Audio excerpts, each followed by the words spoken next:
అందరికి నమస్కారం. తిరువెంబావై 8వ పాసురం.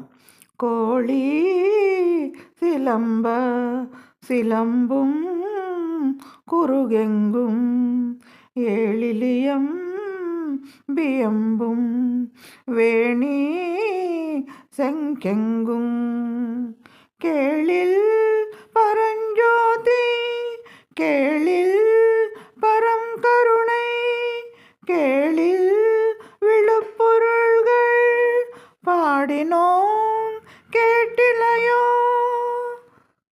பாழிதென்ன உறக்கமோ வாய் திருவாய் ஆழியா நம்புடமை யாமாறும் இவ்வாரோ ஊழி முதல்வனாய் நின்ற ஒருவனை ஏழை పంగళనాయ పాడేలో రెంబవై.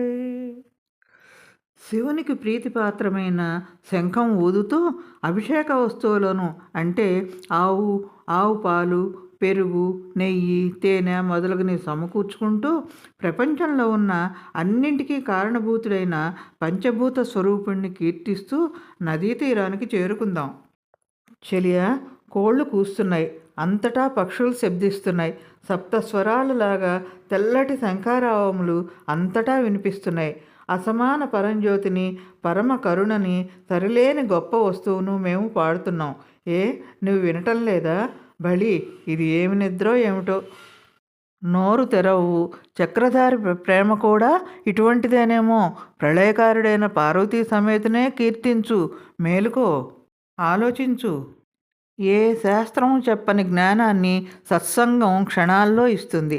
చెడు స్నేహం మనిషిని పతనం వైపు లాగితే మంచి భక్తుల స్నేహం శివుని వైపు లాగుతుంది. శివభక్తుల సత్సంగం మనసును పవిత్రం చేసి లోక బంధాల నుంచి దూరం చేసి భగవంతుని వైపు నడిపించే గొప్ప శక్తి కలది.